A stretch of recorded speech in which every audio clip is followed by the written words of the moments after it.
Welcome to the 2020-2022 Grow Your Own video series for the Cycle 3 application. If you haven't already, please watch the GYO General Overview video first to get a better understanding of the full grant program. In this video, we will take a deeper dive into Pathway 1 and talk about its purpose, funding, eligibility, and timelines. We will also provide considerations for the application process. You can use the left bar menu to navigate to specific sections of this video.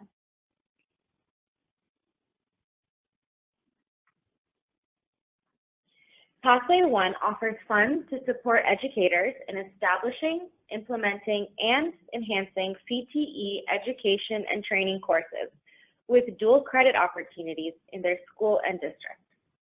The ultimate outcome of this pathway is to increase high school students' exposure to the teaching profession, particularly students in rural communities and diverse students early in their career planning. We expect student participation in the education and training courses will create a positive perception of the profession and greater investment long term. In addition, when offered as dual credit, the education and training courses provide a greater incentive for students to persist in pursuing education as a career. In fact, the teachers who serve as teachers of record in education and training courses are hugely influential mentors to students interested in exploring teaching. One key thing to remember is that every single LEA in the state and any ESC that acts as a fiscal agent for LEAs are eligible to apply for this grant. To implement a Pathway 1 program, students need to be able to enroll in education and training courses. Pathway 1 targets strong teachers with a passion for motivating students to enter the teaching profession. It offers stipends to support educators in establishing, implementing, and enhancing CTE education and training programs with dual credit opportunities in their schools. Additional and more specific criteria of who is eligible to participate is listed on pages 9 through 10 of the RFA program guidelines. Remember, candidates cannot be employees new to the LEA in 2020-2021. Pathway 1 offers two funding options. Applicants can request up to $5,500 for teachers who are or will be teaching a non-dual credit education and training course. This must be Principles of Education and Training, Instructional Practices, and/or Practicum in Education and Training. The $5,000 should go directly to the teacher as a stipend of $2,500 per year to be used at the teacher's discretion. The stipend is a bonus to their payroll and can be used however they decide. The remaining funds of $500 or $250 per year can be used for administrative and indirect costs. Applicants can also request up to $11,000 per teacher who will be teaching an education and training course for dual credit. This must be Instructional Practices and/or Practicum in Education and Training. This individual must hold a master's degree with 18 credit hours in education as of the start of the 2020-2021 school year, since this is a requirement for the dual credit instructor. $10,000 should go directly to the teacher as a stipend of $5,000 per grant year to be used at the teacher's discretion. This stipend is a bonus to their payroll and can be used however they decide. So if the teacher would like to use the funds toward an additional advanced degree or certification, they can, but it is ultimately the teacher's decision to use the funds however they would like. This is not a tuition award for a teacher to earn a master's degree. The remaining $1,000 or $500 per grant cycle can be used for administrative and indirect costs. The total number of participants per LEA is 10, with a limit of 2 Pathway 1 stipend recipients per high school. For this pathway, LEAs are eligible to apply on their own or as a fiscal agent of a shared services agreement, and ESCs are eligible to apply as a fiscal agent of a shared services agreement. This is inclusive of previous awardees in cycles 1 and 2. However, teachers receiving the stipend may not be the same teachers as those in cycles 1 and/or 2. Do note this pathway may only be combined with Pathway 2. It cannot be combined with Pathway 3.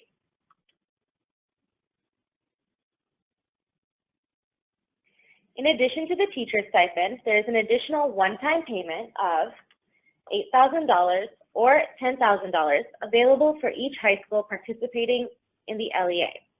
Each high school within the LEA is required to implement and grow education and training programs, and will receive these additional funds to support this.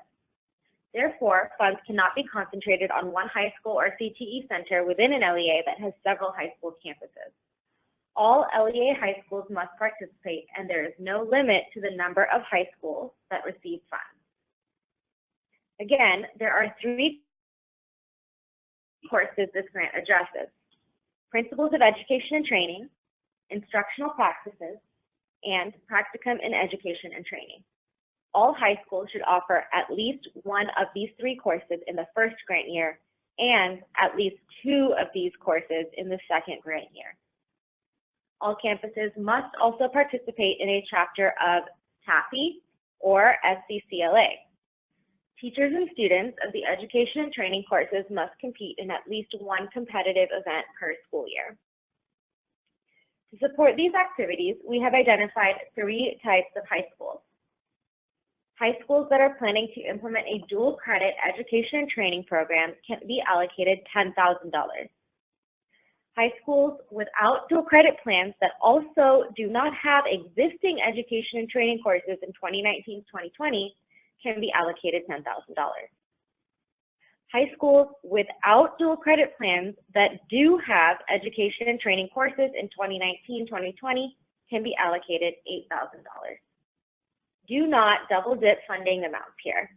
High schools may not be allocated $18,000 or $20,000. For example, a high school with plans to offer the education and training courses gets $10,000 regardless of current course offerings. Of this allocation, up to $3,000 can cover travel to the TEA-led Teacher Institute that will be held in Austin in June 2020.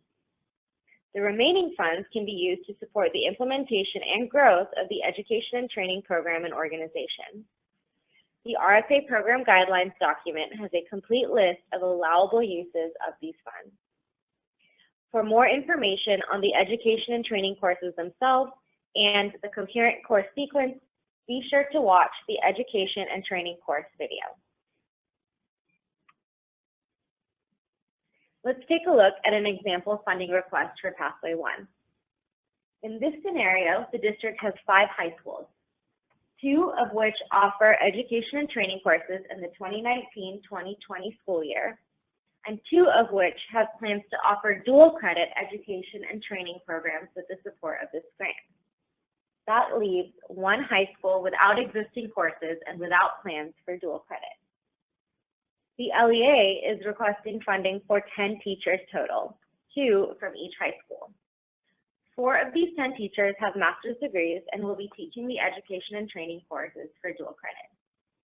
Remember to only count each high school 1 time. There are 5 categories that need to be counted and calculated on page 8 of the application document. The number of teachers teaching a dual credit education and training course, 4. The number of teachers teaching a non-dual credit education and training course, 6. The number of high schools with existing education and training courses that will not be offering dual credit through this grant, 2. The number of high schools without an existing education and training course that will not be offering dual credit through this grant, 1. And the number of high schools that will be offering dual credit through this grant regardless of previous course offerings, 2. It is very important to only count each high school 1 time. High schools may only be allocated $10,000 or $8,000, but not both. Based on this scenario, this LEA would request $123,000 for Pathway 1. Of the $123,000, $7,000 may be used for administrative and allowable indirect costs. This cost is accounted for by the $1,000 per dual credit teacher and $500 per non-dual credit teacher. Funds for the education and training course implementation may not be used for administrative or indirect costs. Additional requests for administrative or indirect costs on top of what is already built into this formula is also not allowed. If you are an ESC, you would do this for each LEA and sum all of the totals to get the total request for Pathway 1. For more examples of Pathway 1 funding scenarios, please refer to pages 6 through 9 of the RFA program guidelines.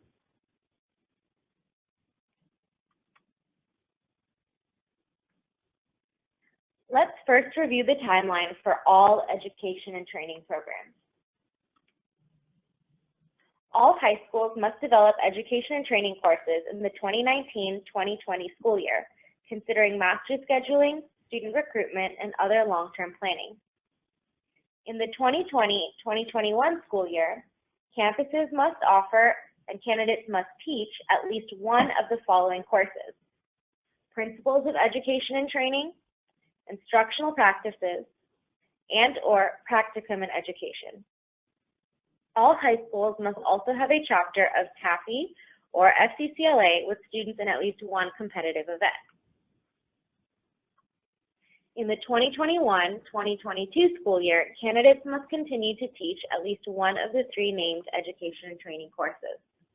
However, each high school in the LEA must now offer at least two of the courses while continuing to participate in TAFE or FCCLA.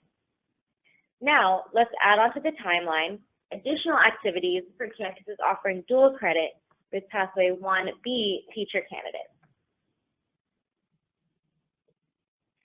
In 2019-2020, schools with a dual credit teacher need to establish partnership with an IHE to establish dual credit offerings for the following year.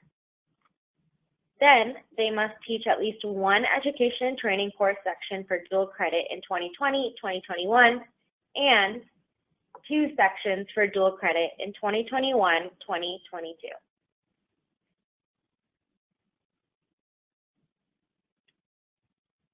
Now let's move on to the application requirements.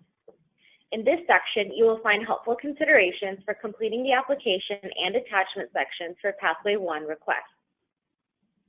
As a reminder, applicants must complete all sections of the grant application as well as the required Pathway 1 attachment for your application to be deemed complete. We recommend watching the remainder of this video with the application and attachment available for reference.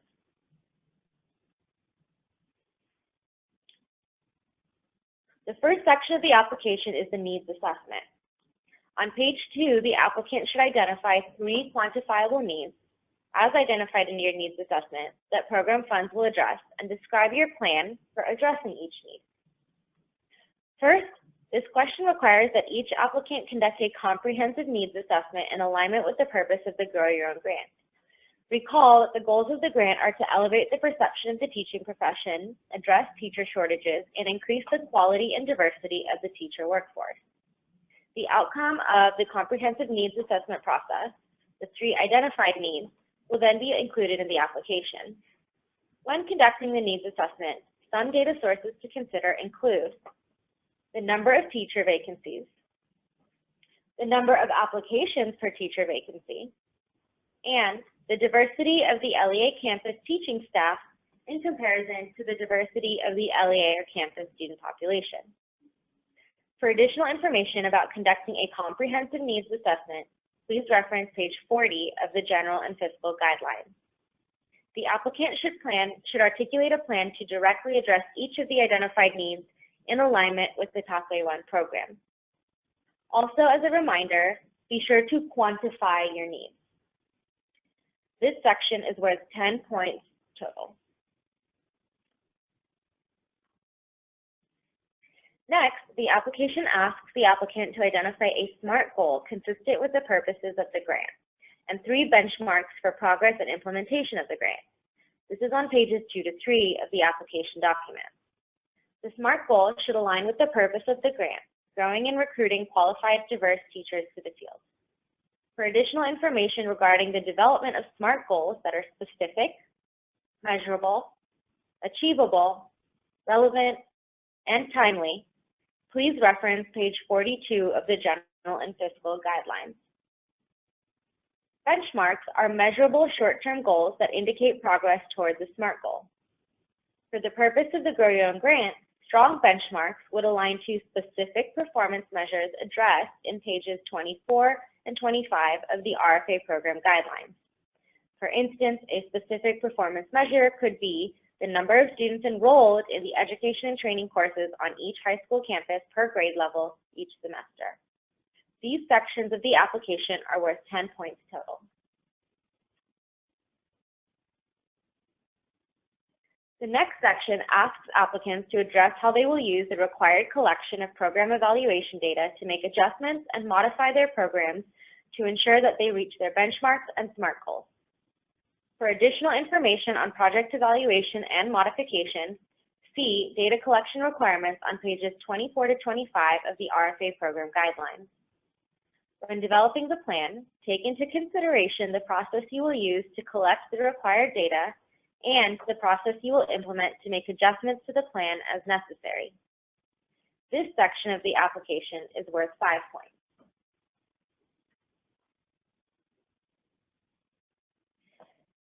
The next part of the application are the statutory and program requirements. There are 5 program requirements total on pages 5 through 7 of the application document. This first program requirement asks for applicants to describe a sustainability plan that addresses how the education and training program, including courses and the CTSO, will grow and continue beyond the timeline of grant funding. The plan should begin with action steps taken in the first year of grant funding and demonstrate ability to leverage and coordinate resources that increase the capacity of the LEA to strengthen the local student to educator pipeline and make progress on local sustainability. This may include the use of other state and federal resources and local resources, such as an advisory board, middle school involvement, post-secondary partnerships, guaranteed interviews for recruiting students, etc. This question is worth 5 points.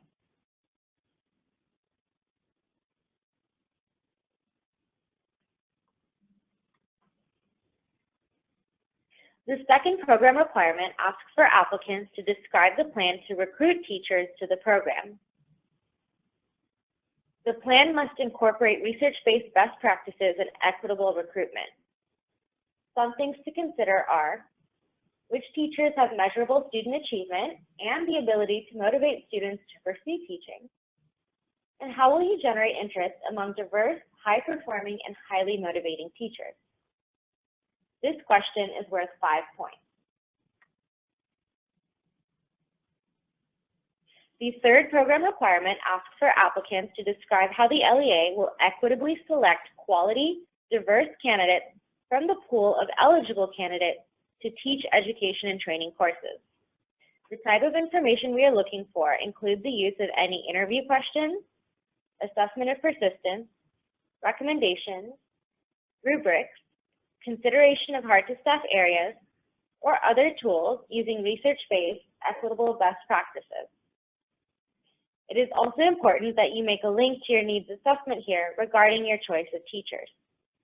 For example, if you have a history of difficulty in staffing math positions, consider choosing a strong math teacher to receive the stipend and teach the education and training courses. Consider your process for selecting the teachers that are best suited for the position.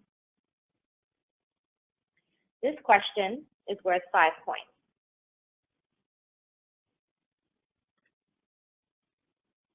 The fourth program requirement asks applicants to describe how the LEA will support the selected education and training course teachers that will be receiving stipends.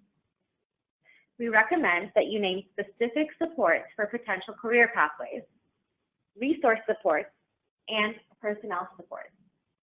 Consider, for example, what professional development can the LEA provide for the teacher? What instructional resources and best practices can the LEA use as supports? And what leadership and counseling staff will be leveraged to share responsibility for the education and training program?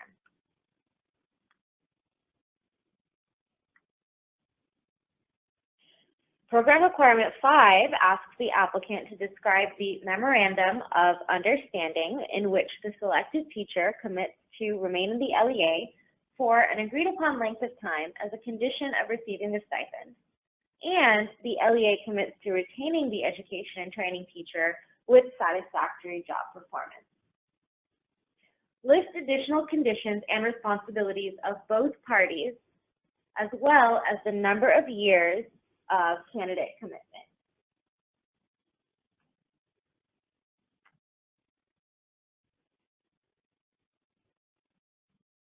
Following the statutory and program requirements, there is a section to request funds and offer a budget summary on page 9 of the application document. This slide shows an overview of what to budget, while the application requests that you enter line items into the appropriate cost category. The cost categories are payroll costs. The first 2 lines here apply to payroll costs. Also, professional and contracted services, supplies and materials.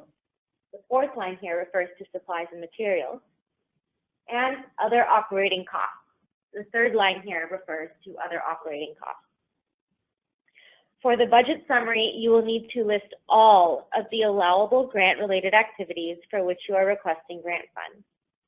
Please note, administrative costs can be no more than 10% of the total stipend amounts awarded. This includes both direct administrative costs and allowable indirect costs. Additional requests for administrative or indirect costs on top of what is already built into this formula is also not allowed. The total amount requested on page 9 should be equal to the amount on page 8. For ideas on what you might spend to support the implementation of the education and training courses, visit the Education and Training course recorded webinar.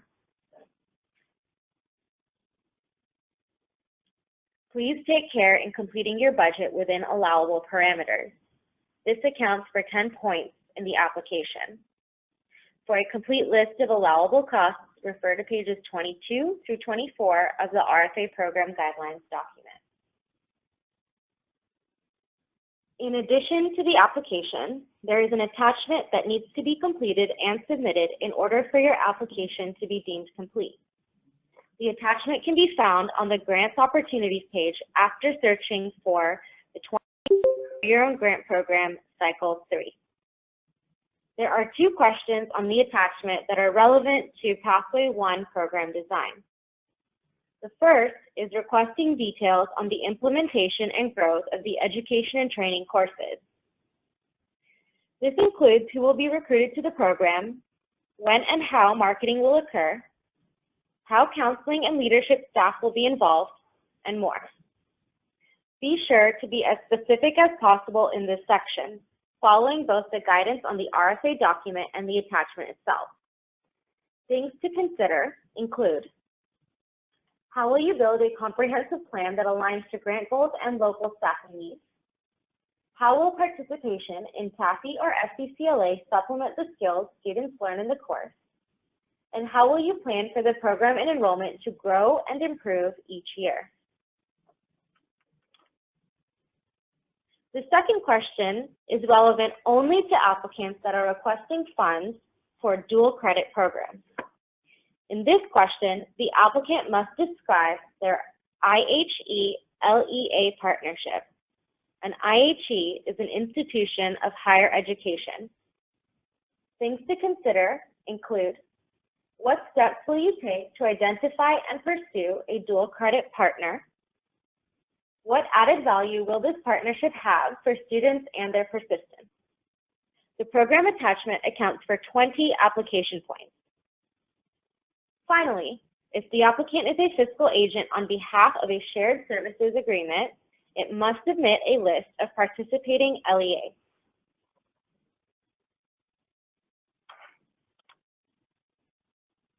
On the 2020-2022 Grow Your Own Grant Cycle 3 Opportunities page, we have also provided several additional resources for your reference, as mentioned previously.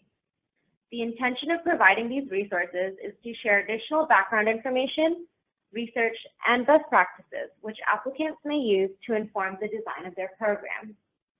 Of special interest to Pathway 1 applicants would be the Memorandum of Understanding Guidance and handouts that encourage EPPs to partner with local education agencies.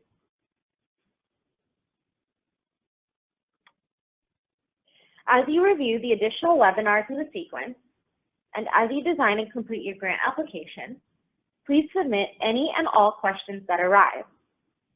We will compile these questions and address them in a frequently asked questions document. The deadline to submit questions is October 11th, 2019. The frequently asked questions document will be posted to the Grow Your Own Grant Opportunities page on October 21st, 2019. We highly encourage you to view the Grow Your Own overview video. In addition, you may find it beneficial to watch the education and training course video applicable for Pathway 1. If you are adding on Pathway 2, please view that video as well. All will provide additional information that will strengthen your proposal. Thank you, and we look forward to receiving your application.